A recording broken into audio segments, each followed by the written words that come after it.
자, 지금부터 좀 선생님이 좀 설명하고자 하는 거는 뭐냐면 여러분들이 중학교 때 올라가면서 중학교에 있다가 고등학교 때 올라가면서 좀 많이 바뀌는 부분들이 있는데 그 바뀌는 부분들 중에서 좀 두 가지를 좀 소개를 좀 하고 싶어서 이걸 한번 말을 미리 해줘야 되는 게 필요해서 좀 보여주는 건데 일단은 첫 번째 내용은 상대평가와 절대평가라는 게 뭔지를 좀 아시는 게 중요할 것 같고 이걸 통해서 실제적으로 학교 시험의 종류가 이제 두 종류 형태가 나눠지게 되는데 이 두 종류 형태에 따라서 우리가 한번 생각을 해볼 게 좀 있다라는 거죠. 자, 그래서 우리 한번 보게 되면 일단은 상대평가하고 절대평가 같은 거는 뭐를 이제 차이가 뭐냐면 여러분들이 중학교 때 했던 거는 그 절대평가고요. 그 다음에 고등학교에서도 일부는 뭐냐면 절대평가예요. 일부는. 그래서 절대평가라고 하는 건 뭐냐면 여러분들이 지금 배우는 이렇게 되죠. 90점을 넘으면 A인 거고 자 80점을 넘으면 B인 거. 그러니까 점수에 따라서 내가 어떻게 받았더니 이렇게 해서 받아서 나는 어떤 걸 등급을 받았어 라고 하는 게 절대평가다라고 이야기를 하는 거고 상대평가라고 말하라는 건 뭐냐면 등수에 들어야 돼요. 그러니까 그래서 1등부터 100등까지다 라고 한다면 뭐 4등까지는 1등급 자, 뭐 4등까지는 1등급 11등까지는 2등급 그다음부터 23등까지는 3등급 이런 식으로 등수에 매기는 평가를 뭐라고 하냐면 이거를 상대평가라고 하는데 이거는 고등학교 시험에서 주로 많이 하는 말이죠. 고등학교. 그래서 선생님이 여기에 꼭 강조하는 건 뭐냐면 점수를 넘어서야 되느냐 비율에 들어가야 되냐라고 하는 건데 그래서 절대평가 내용을 보게 되면 강조가 돼 있죠. 등수보다는 점수가 중요. 왜? 90을 무조건 넘어야 되니까. 그래서 이거는 자기 자신을 이긴다고 생각을 하면 돼요. 자기 자신을. 왜? 점수를 넘어야 된다면 자기 자신만 이기면 되는 거기 때문에 점수를 넣어야 되는 거고 대신에 절대평가로 말을 하기 때문에 이게 난이도가 상대적으로는 쉽죠. 왜냐하면 어찌됐든 그 선생님들이 평가가 중요하기 때문에 학교 평가도 무시를 못하기 때문에 이 점수가 높아지는 거고 모의고사, 그러니까 지금의 수능 기준으로 했을 때 영어 같은 경우가 절대평가고 여기 하나 빠져있지만은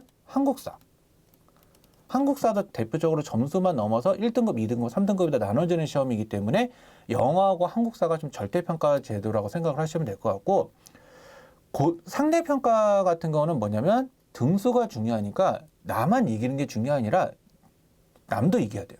왜냐하면 남보다 위에 있어야 되는 개념이기 때문에 그 개념이 상대평가가 되는 거고 그래서 이거는 전체적으로는 시험 문제를 쉽게 해버리면 문제가 너무 심각하기 때문에 일반적으로 난이도가 어려워요. 그리고 모의고사 기준으로 했을 때는 수학과 국어 그리고 기타 탐구 과목들이 다 상대평가가 되는데 이게 이제 왜 선생님이 왜 강조를 하냐면 학교 시험 자체가 상대평가로 바뀌다 보니까 여러분들이 생각했던 중학교 때 시험과 고등학교 때 시험이 달라지거든요. 그래서 만약에 내가 중학교 때 95, 100을 맞았던 애가 고등학교 갔더니 95, 100을 못 맞아요. 당연한 사실이거든요. 당연한. 그러니까 선생님도 실제적으로 학생들의 상담을 하고 이렇게 학부모님들 상담을 하면 고등학교 때 95, 100 맞았던 애가 중학교 때 95, 100 맞았던 애들이 고등학교 때 70이 나왔다고 못 맞았다고 저한테 와요. 그래서 상담을 이렇게 진행을 해주면 제가 이제 점수만 놓고 보는 게 아니라 등급도 같이 보고 말씀드리면서 이게 고등학교 시험의 실제 현실이라고 이게 본인의 현실에 맞게 생각을 해야 된다고 점수로만 놓고 판단할 수는 없는 게 상대평가입니다 라고 이렇게 항상 정확하게 말씀을 드리거든요. 그래서 그 부분의 이해를 좀 많이 생각을 하고 계셔야 된다라는 게 여러분들도 아셔야 되는 거고 이거는 어머님들도 꼭 아셔야 되는 내용 중에 하나 그리고 학생들도 알아야 된다는 내용 하나. 왜? 그 선생님이 항상 강조하는 게 뭐냐면 너희 이렇게처럼 공부하면은 솔직히 성적 못 낸다 그러거든요. 중학교와 똑같은 양으로 공부해서는 절대 고등학교 때는 상위권 유지를 못해요. 그리고 점수도 떨어져요. 그게 떨어지는데 그거를 얼마만큼 올리고 얼마만큼 내려가고 하는 것들도 사실은 무시를 못하기 때문에 여러분들이 그거를 되게 중학교 때처럼 만만하게 생각하고 가신다라고 한다면 후회하실 거예요. 실제로 만약에 주변에 누나들이 있거나 아니면 형들이 있거나 선배들이 있다라고 한다면 꼭 물어보세요. 중학교와 고등학교의 차이를 느껴본 사람들한테. 이건 선생님들 느껴봤던 거니까 말을 하는 거고 가르치는 사람의 입장에서도 더 정확하게 얘기가 가능한 거고. 그렇기 때문에 이거를 꼭 알아야 돼서 고등학교 시험, 수학 시험이 좀 만만하지 않다라는 거는 여러분들이 꼭 알았으면 좋겠어요. 그 고등학교 1학년 수학 선행도 가르치다 보면은 아이들이 잘 모르거든요, 사실은. 이게 근데 어렵다고만 말해요. 근데 고2, 고3 걸 가르치면 이제 죽으려고 그래요. 그러니까 그게 현실이에요, 그게. 근데 여러분들은 그 현실적인 감각을 좀 많이 느꼈으면 좋겠다라고 하는 거고, 선생님도 이거를 알려주는 이유는 뭐냐면 선생님이 열심히 가르쳐주고 선생님이 잘 가르쳐주는 걸 할 수는 있지만 여러분들이 그만큼 열심히 따라와 줘야 된다는 거, 그만큼 열심히 공부를 해야 된다고 말을 할 수 있기 때문에 이야기를 해주는 거고, 이 두 번째는 이제 뭘 얘기하는 거냐면 이제 내신 시험이랑 모의고사를 얘기할 건데, 이 모의고사는 기준적으로 뭐라고 생각하시면 되냐면 수능이에요. 수능 플러스 수능이겠죠, 쉽게 말하면. 그래서 학교 시험 같은 경우는 뭐라고 하는 거냐면 학생들, 그러니까 학교 내부의 같은 학년 애들만 경쟁을 하겠죠. 그래서 이 시험에서 이루어지는 상대평가라고 생각을 하시면 되고요. 그래서 이거는 난이도가 학교마다 다른데 선생님이 지역에 좀 편차를 좀 보고 있기는 하지만 좀 어려운 학교는 되게 어려운 것 같고 좀 쉬운 학교는 쉬운 것 같은데 그래도 보통 난이도가 많이 쉽지는 않더라고요. 많이 쉽지는 않고 그 어찌됐든 어느 정도의 적정 수준을 유지를 하게 하는데, 그래서 이거는 내신고사가 어찌됐든 학교 시험 문제가 어려울수록 객관성 유지가 가능해요. 그러니까 자신에 대한 정확한 자리를 알겠죠. 그래서 이런 식으로 이야기를 한다라고 하는 거고, 고등학교, 중학교 때는 학교 시험이 교과서만 푼다라고 한다면 솔직히 7, 80점은 기본으로 받거든요. 근데 고등학교는 교과서만 정말 정확하게 푼다라고 한다면 선생님이 보는 맥시멈 기준은 60. 60도 맥시멈이에요. 절대 그걸 넘어서지는 못해요. 그리고 또 하나, 시험 범위가 일반적으로 정해져 있죠. 시험 범위가. 자, 모의고사다라고 이야기하는 건 뭐냐면 전국의 모든 학생들이 보는 거거든요. 그러니까 이 모든 학생들이라는 건 뭐겠어요? 고등학생들이겠죠.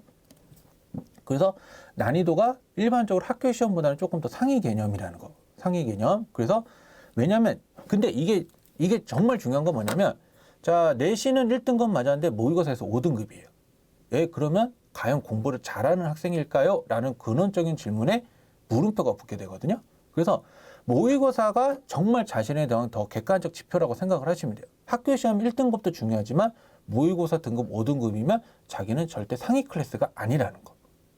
그러면 자신의 상위 클래스가 되려면 둘 다 1등급 안에는 들어야 되겠죠. 그래서 정말 자신에 대한 성적은 객관적 지표예요. 객관적 지표. 그러니까 모의고사 성적 등급으로 보시면 되는 거고, 자, 대신에 얘네들은 뭐냐면 시험 범위가 계속해서 누적이에요. 그 선생님이 학생들한테 되게 웃긴 소리를 하는 얘기가 이런 말을 하는데, 한 달 내내 시험 대비를 진행을 하면서 시험을 다 봐서 시험을 봤어. 시험을 봤더니 종료가 됐네? 자리에 일어나죠. 그 자리에 일어나는 순간 애들이 다 까먹었거든요. 중학교 때까지는 그래도 상관없는데 고등학교 때부터 그러면 큰일 나요. 왜? 자신의 모의고사 성적에 영향을 준다라는 거는 그 모의고사 성적이 수능 성적과 기결이 되거든요. 물론 왔다 갔다 좀 차이는 있겠지만, 그래서 고등학교의 내용이나 수학이라는 게 굉장히 누적되는 학습이기 때문에 이 앞에 있는 기본들이 굉장히 중요해요. 그래서 선생님도 이 기본에 대한 개념 강의를 굉장히 강조하는 사람 중에 한 명이기 때문에 단순하게 문제를 많이 풀어야 됩니다 라는 말보다는 문제를 정확하게 푸는 습관을 좀 가졌으면 좋겠다라는 거. 특히 언제서부터는? 고등학교 때부터는. 다시요. 선생님이 강조하는 건 이거예요. 많이 푸는 것보다는 정확하게 풀어라. 그리고 정확하게 풀수록 성적은 더 오른다.